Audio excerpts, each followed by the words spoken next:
السلام علیکم ورحمۃ اللہ وبرکاتہ۔ الحمد للہ رب العالمین والعاقبۃ للمتقین والصلاة والسلام علی سید الانبیاء والمرسلین اما بعد فاعوذ باللہ من الشیطان الرجیم بسم اللہ الرحمن الرحیم یا ایہا الذین آمنوا اتقوا اللہ وکونوا مع الصادقین صدق اللہ مولانا العلی العظیم۔ پڑھیں الصلاۃ والسلام علیک یا رسول اللہ، الصلاۃ والسلام علیک یا حبیب اللہ، الصلاۃ والسلام علیک یا نبی اللہ وعلی آلک واصحابک یا نور اللہ صلی اللہ تعالی علیہ وسلم۔ رب کعبہ کی بارگاہ میں دعا ہے، مولا اپنے حبیب صاحب لولاک صلی اللہ تعالی علیہ وسلم کے صدق و طفیل ہم تمام حاضرین اور سامعین کو تو ماہ رجب کے فیوز و برکات سے بھرپور مالا مال فرما۔ مولا ہمیں خیر و عافیت کے ساتھ ماہ شعبان و ماہ رمضان المبارک نصیب فرما، اور موت آنے سے پہلے ہم غریبوں کو ایک مرتبہ ماہ رمضان مدینے میں نصیب فرما۔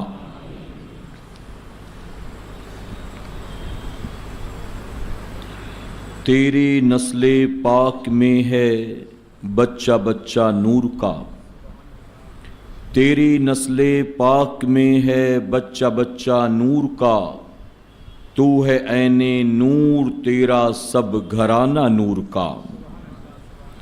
اور صدق صادق کا تصدق صادق الاسلام کر، صدق صادق کا تصدق صادق الاسلام کر، بے غضب راضی ہو کاظم اور رضا کے واسطے۔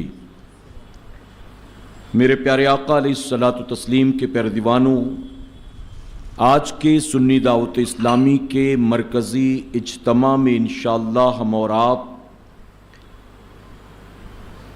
حضور اکرم صلی اللہ علیہ وسلم کے بیٹے، آپ کی اہل بیت اطہار کے ایک بہت ہی نمایاں اور برگزیدہ بندے امام جعفر صادق رضی اللہ تعالیٰ عنہ کے تعلق سے کچھ باتیں سماعت کریں گے، اور ساتھ ہی امام جعفر صادق رضی اللہ تعالیٰ عنہ کے نام پر ایک نیاز کی جاتی ہے جو عوام میں کنڈے کی نیاز کے نام سے مشہور ہے۔ اس نیاز کے تعلق سے بھی کچھ اہم باتیں سننے اور سمجھنے کی کوشش کریں گے۔ میرے پیارے آقا علیہ الصلاۃ والتسلیم کے پیارے دیوانوں، 15 رجب المرجب کی تاریخ یہ امام جعفر صادق رضی اللہ تعالیٰ عنہ کی تاریخ عرس ہے، آپ کی تاریخ وصال ہے، اور بعض بزرگوں نے 15 شوال بھی لکھا ہے۔ آپ کا نام ہے جعفر اور آپ کی کنیت ہے ابو عبداللہ، آپ کا لقب ہے صادق۔ آپ بیٹے ہیں امام باقر کے، اور امام باقر بیٹے ہیں امام زین العابدین رضی اللہ تعالیٰ عنہ کے، اور امام زین العابدین بیٹے ہیں امام حسین رضی اللہ تعالیٰ عنہ کے، اور امام حسین بیٹے ہیں مولا کائنات مولا علی کرم اللہ وجہ الکریم کے، یعنی آپ کا شمار جو ہے اہل بیت اطہار میں ہے اور آپ کا شمار جو ہے وہ ائمہ میں ہے۔ آپ کی والدہ کا نام ہے ام فروا۔ ام فروا بیٹی ہیں حضرت قاسم کی، اور جناب قاسم بیٹے ہیں جناب محمد کے، اور جناب محمد بیٹے ہیں سیدنا صدیق اکبر رضی اللہ تعالیٰ عنہ کے۔ تو دونوں اعتبار سے میں نے آپ کی نسبت بتا دی کہ والد کی طرف سے آپ جا کر مولا کائنات مولا علی کرم اللہ وجہ الکریم تک پہنچتے ہیں، اور والدہ کی جانب سے آپ کا سلسلہ جا کر سیدنا صدیق اکبر تک پہنچتا ہے، یعنی والد کی جانب سے آپ سید ہیں، آل رسول ہیں، اور والدہ کی جانب سے آپ صدیقی ہیں کہ صدیق اکبر کی آل میں سے ہیں۔ آپ صدیق اکبر کے اس نسبت کے اعتبار سے گویا پر پوتے لگتے ہیں۔ میرے پیارے آقا علیہ الصلوۃ والتسلیم کے پیردیوانوں، آپ تابعی بزرگ ہیں، یعنی آپ نے صحابہ اکرام کی زیارت کی ہے، اور جن میں سب سے مشہور صحابی رسول ہیں جناب انس بن مالک رضی اللہ تعالیٰ عنہ۔ جناب انس بن مالک رضی اللہ تعالیٰ عنہ وہ صحابی ہیں کہ جنہوں نے 20 سال تک حضور اکرم صلی اللہ علیہ وسلم کی خدمت اور آپ کی نوکری کی ہے۔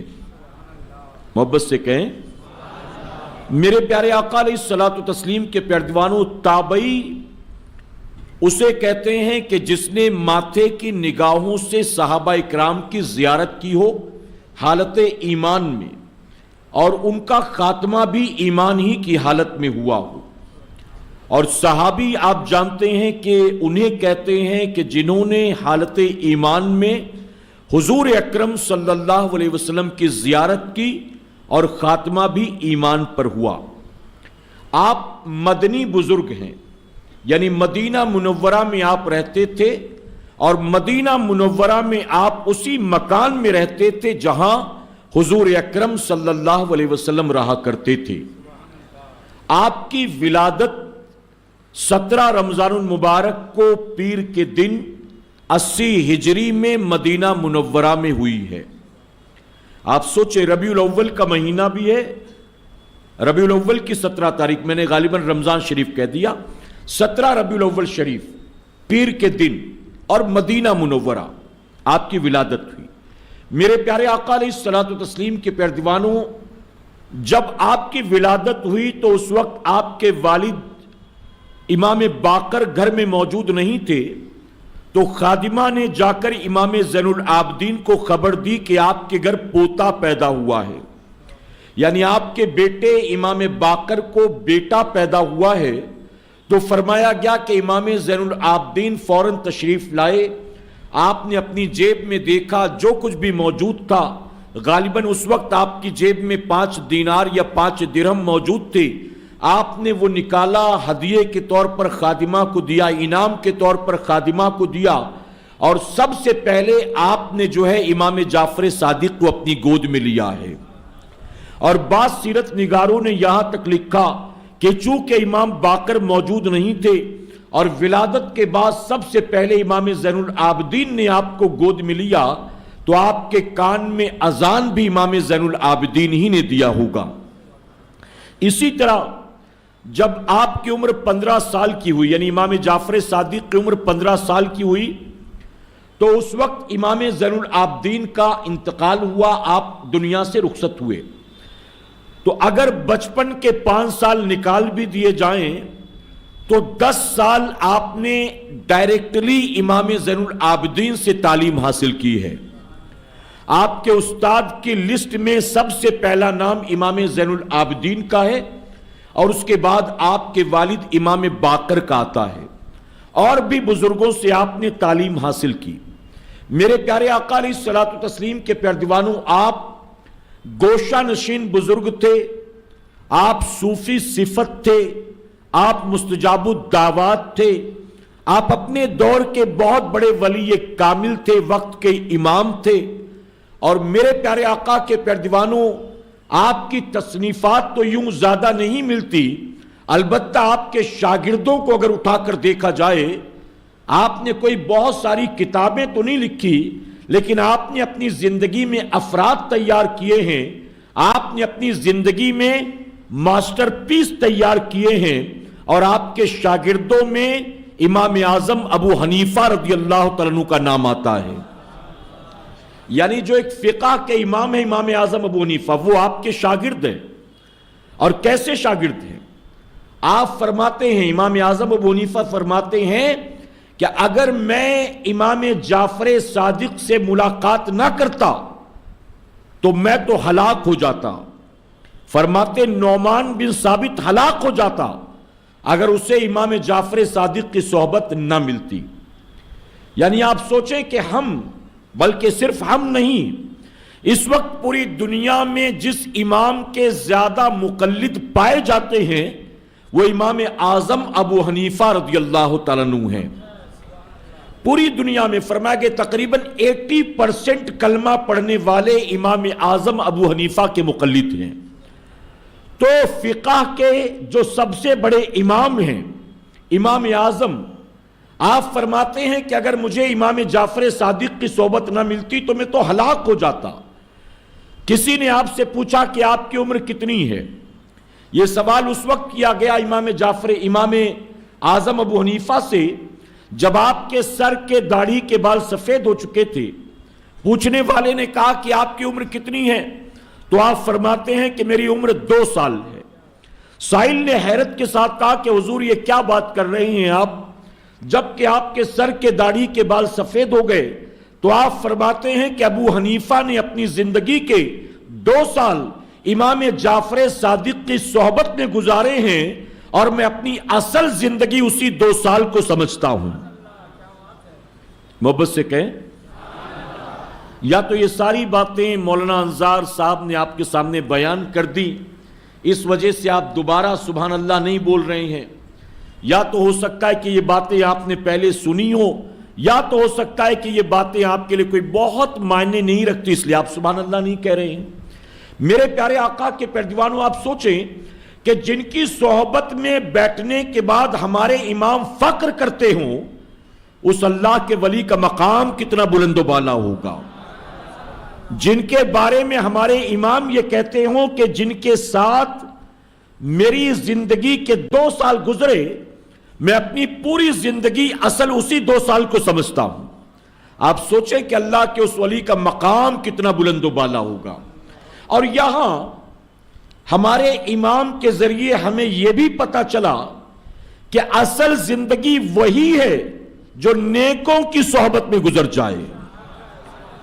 اصل زندگی وہ نہیں جو کھانے پینے میں، گھومنے پھرنے میں، مال و دولت کمانے میں، کام دھندا کرنے میں، روزی روٹی میں۔ اصل زندگی وہ نہیں جو ٹی وی کے اسکرین کے سامنے، موبائل میں یا تھیٹر میں گزر جائے یا میچ دیکھتے گزر جائے۔ اصل زندگی وہ ہے جو نیکوں کی صحبت میں گزر جائے۔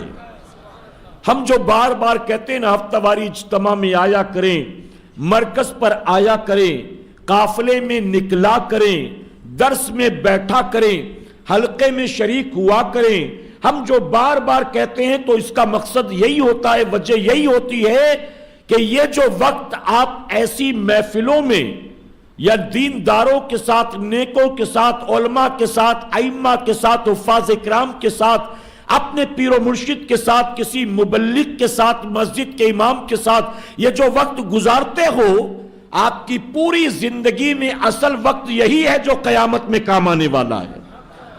بلکہ ام المومنین ام سلمہ رضی اللہ تعالیٰ عنہ فرماتی ہیں کہ انسان بہتر ہے کہ تو ہمیشہ خاموش رہا کر، زبان کھول تو صرف اللہ کے ذکر کے لیے کھول، اور اگر ذکر کے لیے نہ کھول سکے تو منہ کو بند رکھا کر، یہ تیرے حق میں بہتر ہے۔ کہ فرماتی ہیں زبان سے تیرے جو بھی جملے نکلتے ہیں، کل قیامت میں اللہ کی بارگاہ میں تجھے اس کا حساب دینا ہوگا، تجھے اس کا حساب۔ یعنی زبان کھول تو صرف ذکر الہی کے لیے، علاوہ اس کے زبان بند رکھ، یہ تیرے لیے بہتر ہے۔ اس کی وجہ یہ ہے کہ زبان سے جو کچھ بولے گا قیامت میں تجھے اس کا حساب دینا پڑے گا۔ تو میرے پیارے آقا کے پیروانوں، اگر میں کہوں تو غلط نہیں ہوگا، ان دینی محفلوں کے علاوہ، نمازوں کے علاوہ، تلاوت کے علاوہ، اجتماع کے علاوہ، ذکر و اذکار کے علاوہ آپ کا وقت جہاں کہیں بھی دنیا میں گزرے گا، وہ چاہے جس کی صحبت میں بھی گزر رہا ہو، اگر وہ آپ کا وہاں جانا ذکر الہی سے خالی ہے، قرآن کی تلاوت سے خالی ہے، اللہ کی عبادت سے خالی ہے، نبی کے درود و سلام سے خالی ہے، تو قیامت میں تجھے زندگی کے ان لمحات کا بھی حساب دینا پڑے گا۔ تو بہتر ہے کہ زیادہ وقت ایسی جگہوں پر گزر جائے کہ انشاءاللہ بہتر ہے۔ اس لیے آیا کریں، لوگوں کو بھی دعوت دیا کرے، لوگوں کو بھی بلایا کرے کہ انشاءاللہ۔ میرے پیارے آقا علیہ الصلوۃ والتسلیم کے پیروانوں، آپ کے شاگردوں میں امام مالک رحمت اللہ تعالی بھی ہیں، فقہ کے یہ بھی ایک امام ہیں، یہ بھی مدنی بزرگ ہیں، فقہ کے امام جن کے ماننے والے مالکی کہلاتے ہیں نا، تو امام مالک بھی امام جعفر صادق کے شاگرد ہیں، جناب سفیان ثوری بھی امام جعفر صادق کے شاگرد ہیں، سفیان ثوری بھی، بلکہ بعض بزرگوں نے یہ بھی لکھا کہ سفیان ثوری بھی چونکہ آپ کی کتابیں جمع نہیں کی گئی، ورنہ آپ بھی فقہ کے امام ہیں، اور اگر آپ کی کتابیں جمع کی جاتی تو پھر یہ جو 4 فقہ ہے، 4 نہیں بلکہ 5ویں بھی ہوتی، جس کے امام سفیان ثوری ہوتے۔ بعض بزرگوں نے یہاں تک لکھا۔ آپ سوچیں کہ جن کے شاگردوں میں فقہ کے امام ہو، اس امام جعفر صادق کا مقام کتنا بلند و بالا ہوگا، ان کا مقام۔ میرے پیارے آقا علیہ الصلوۃ والتسلیم کے پیروانوں، پتہ چلا امام جعفر صادق کی صحبت میں جو آیا، آپ نے پیچھے پیچھے چلنے والی فوج نہیں پیدا کی، آپ نے لیڈرشپ کی کوالٹی اپنے مریدوں میں پیدا کر دی ہے۔ آپ نے اپنے شاگردوں کو مرکز بنا دیا ہے، آپ نے اپنے شاگردوں کو لیڈر بنا دیا ہے۔ میرے پیارے آقا کے پیروانوں، ایک مرتبہ یہی امام جعفر صادق، آپ نے مقام سمجھ لیا، ایک مرتبہ اپنے خادم کو بلاتے ہیں اور بلا کر کہتے ہیں کہ میں تجھ سے ایک سودا کرنا چاہتا ہوں۔ اس نے کہا حضور میں غلام ہوں، آپ کا خادم ہوں، آپ آقا ہیں، میرا سب کچھ آپ کا ہے، حکم دے حاضر کر دوں گا۔ آپ فرماتے میں آقا و غلام کی بات نہیں کرتا، میں تجھ سے آخرت کا ایک سودا کرنا چاہتا ہوں، کیا تو اس سودے کے لیے تیار ہے؟ اس نے پھر کہا کہ حضور آپ کیسی بات کر رہے ہیں، میں آپ کا ادنا سا غلام خادم، حکم دیں جو کہیں گے حاضر کر دوں گا اگر میں اس قابل ہوا تو۔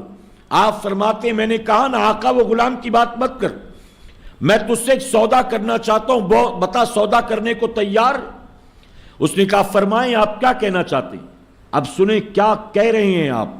امام جعفر صادق فرماتے مجھ سے وعدہ کر، قیامت کے دن اگر اللہ تبارک و تعالیٰ نے تجھے بخش دیا اور تجھے جنت کا پروانہ عطا کر دیا تو وعدہ کر کہ تو اکیلے جنت میں نہیں جائے گا، مجھے بھی اپنے ساتھ لے کر جائے گا، مجھے بھی اپنے ساتھ۔ اللہ اکبر! غلام کانپ گیا، کہتا حضور کیسی بات کر رہے ہیں آپ، میں آپ کا خادم ہوں، آپ کا نوکر ہوں، میری کیا اوقات ہے کہ میں آپ کو اپنے ساتھ جنت میں لے کر جاؤں؟ میں تو آپ کی غلامی میں آیا اسی لیے ہوں کہ قیامت میں کوئی اور نیکی کام نہ بھی آئے، آپ کی جوتیاں اٹھانا کام آ جائے گا، آپ کو پانی پلانا کام آ جائے گا، آپ کو وضو کرانا کام آ جائے گا، آپ کی نوکری میں تو میں اس لیے آیا ہوں کہ آپ کی صحبت میں اللہ میرا بھی بیڑا پار کر دے گا، لیکن آپ کیا بات کر رہے ہیں؟ تو جانتے امام جعفر صادق نے کیا کہا تھا؟ کاش اللہ ہم سب کو یہ باتیں سمجھنے کی اور دل کے نیا کانوں میں جگہ دینے کی توفیق عطا فرمائے۔ امام جعفر صادق فرماتے ہیں دنیا نہ جانے تجھے کیا سمجھتی ہے اور مجھے کیا سمجھتی ہے، لیکن رب کے نزدیک تیری حقیقت کیا ہے، میری حقیقت کیا ہے، یہ نہ تو جانتا ہے نہ میں جانتا ہوں، یہ تو صرف مولا ہی جانتا ہے۔ قیامت میں تو بخشا جائے گا کہ میں بخشا جاؤں گا، تو پکڑا جائے گا کہ میں پکڑا جاؤں گا، یہ نہ تو جانتا ہے نہ میں جانتا ہوں، یہ تو مولا ہی جانتا ہے نا۔ تو بتا میرے ساتھ سودا کرنے کو تیار ہے؟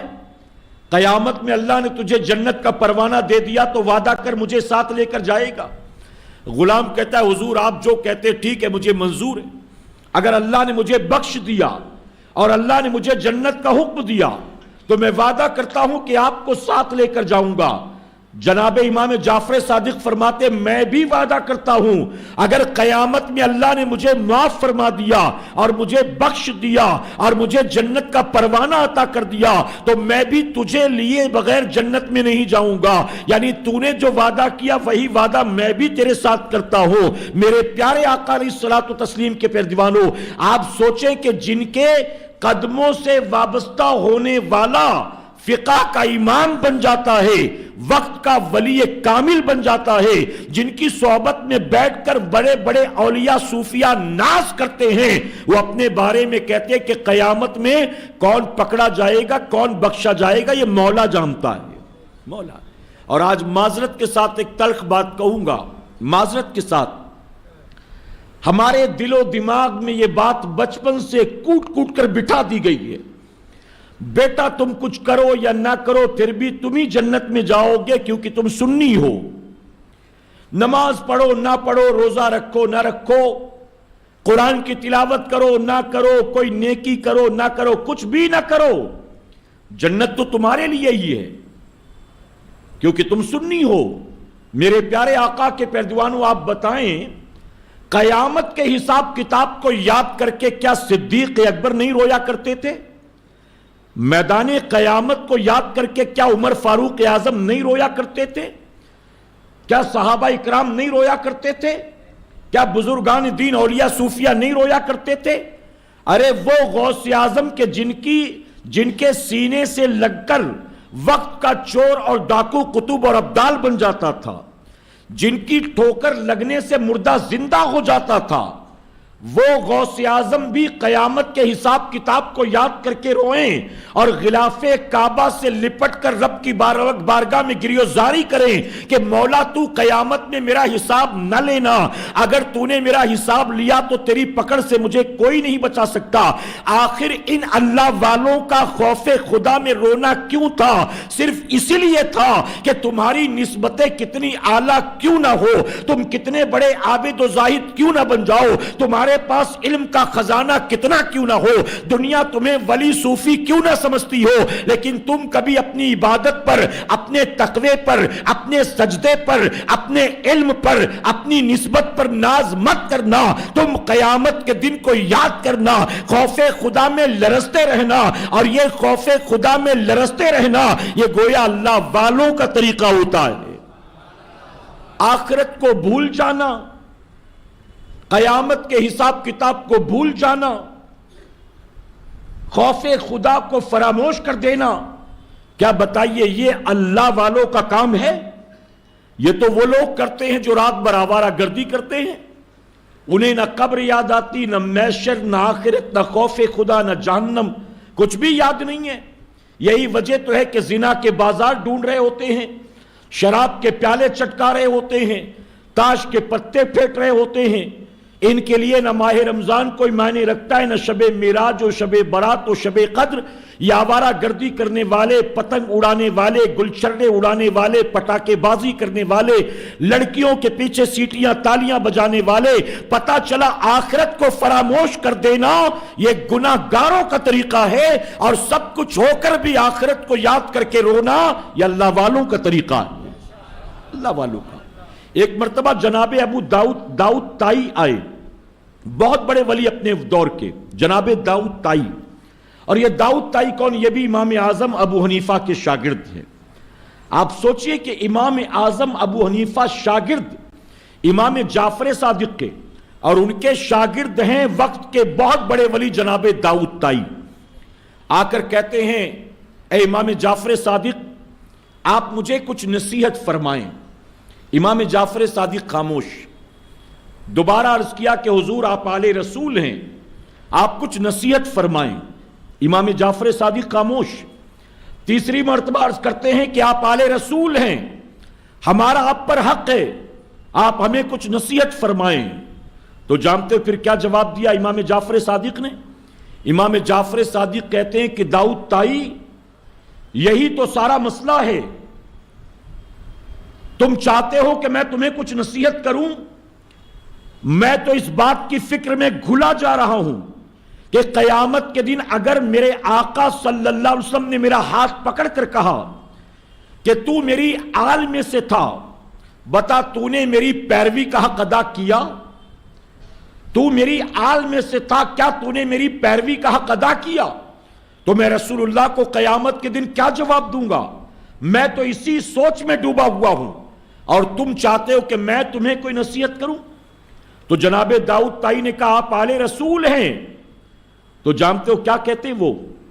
کہتے ہیں اے داؤد طائی، قیامت میں بندے کی نسبتیں اس کا اعلیٰ حسب نسب نہیں دیکھا جائے گا، بلکہ قیامت میں ہر آنے والے کے اعمال دیکھے جائیں گے۔ اعمال۔ آج دنیا میں فخر کر لو کہ ہم تو سید لوگ ہیں، ہم تو پٹھان ہیں، ہم تو چودھری ہیں، ہم تو خان ہیں، ہم تو شیخ ہیں، ہم تو کسی اور کے یہاں بیٹی دیتے نہیں، کسی کی بیٹی لاتے نہیں۔ اپنی نسبتوں پر آج دنیا میں کتنا بھی اترا لو، لیکن امام جعفر صادق فرماتے ہیں قیامت میں آنے والوں کا حسب نسب نہیں، اعمال دیکھا جائے گا۔ آپ جانتے ہو جناب اب داؤد طائی نے جب یہ سنا زاروں قطار رونے لگے، اور رو رو کر کہتے ہیں کہ جب امام جعفر صادق کو آخرت کی اتنی فکر ہے تو ہم بھلا کون سی گنتی میں آتے ہیں؟ جناب داؤد طائی کہتے ہیں ہم بھلا کون سی گنتی میں آتے ہیں؟ اب آپ بتائیے، یہ اس دور کے بزرگ ہیں جب غوث اعظم بھی نہیں آئے تھے، ابھی تو خواجہ جنید بغدادی بھی نہیں آئے تھے، یہ اس دور کے بزرگ ہیں۔ میرے پیارے آقا علیہ الصلوۃ والتسلیم کے پیارے دیوانوں، ان کے خوف خدا کا فکر آخرت کا یہ عالم ہے، اور ہم اور آپ پتہ نہیں کون سی مستی میں ہیں۔ ایک تلخ جملہ اور عرض کروں گا معذرت کے ساتھ، جناب داؤد طائی امام جعفر صادق سے کہیں کہ کچھ نصیحت فرمائیں کہ آپ آل رسول، تو کہتے ہیں کہ میں تجھے کیا نصیحت کروں، میں تو خود اپنی فکر میں لگا ہوا ہوں۔ اور آج ہمارے معاشرے میں بہت سے ایسے لوگ بھی پیر بنے بیٹھے ہوئے ہیں جن کو صحیح طور پر قرآن بھی پڑھنا نہیں آتا ہے، جو نمازوں کے پابند نہیں ہیں، جن کو حرام حلال کی تمیز نہیں ہے، جن کو صحیح طور پر شریعت کے احکام معلوم نہیں ہے، وہ بھی پیر بنے بیٹھے ہوئے ہیں۔ اور پھر جوہلا ایسے پیروں کے مرید بننے کے بعد یہ سمجھتے ہیں کہ اب کچھ کرو نہ کرو پیر صاحب جنت میں لے کر جانے والے ہیں۔ پیر صاحب، اب آپ بتائیے کہ آپ کا پیر کیا یہ امام جعفر صادق سے بڑھ کر ہو گیا؟ کیا یہ جناب داؤد طائی سے بڑھ کر ہو گیا؟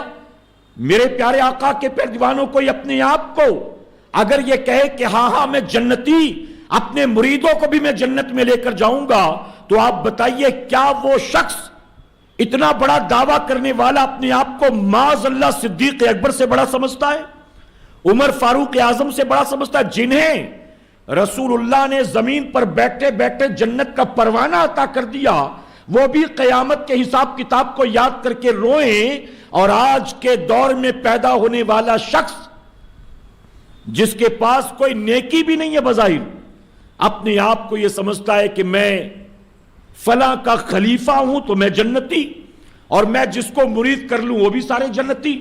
میرے پیارے آقا علیہ الصلوۃ والتسلیم کے پیارے دیوانوں، اللہ کا بے پناہ کرم اور احسان ہے، اللہ تبارک تعالیٰ نے ہمیں ایسے بزرگوں کا ماننے والا بنایا ہے کہ جو بزرگ جو ہیں دنیا سے جانے کے بعد بھی ہماری اور آپ کی رہنمائی کر رہے ہیں۔ آپ جانتے یہ جو آیت کریمہ ہے نا، اے ایمان والو اللہ سے ڈرو، مفہوم آیت کریمہ کا اللہ سے ڈرو اور سچوں کے ساتھ ہو جاؤ۔ اب مفسرین فرماتے ہیں کہ یہاں سچوں کے ساتھ سے مراد، اگر آپ ایسے دور میں ایسے زمانے میں پیدا ہوئے جب واقعی اللہ کے سچے بندے موجود ہیں تو ان کے دامن سے وابستہ ہو جاؤ، ان کی صحبت اختیار کر لو، اور اگر آپ کو ایسے بزرگ نہ مل سکیں تو پھر کیا کرو؟ سچوں کے ساتھ کیسے ہو؟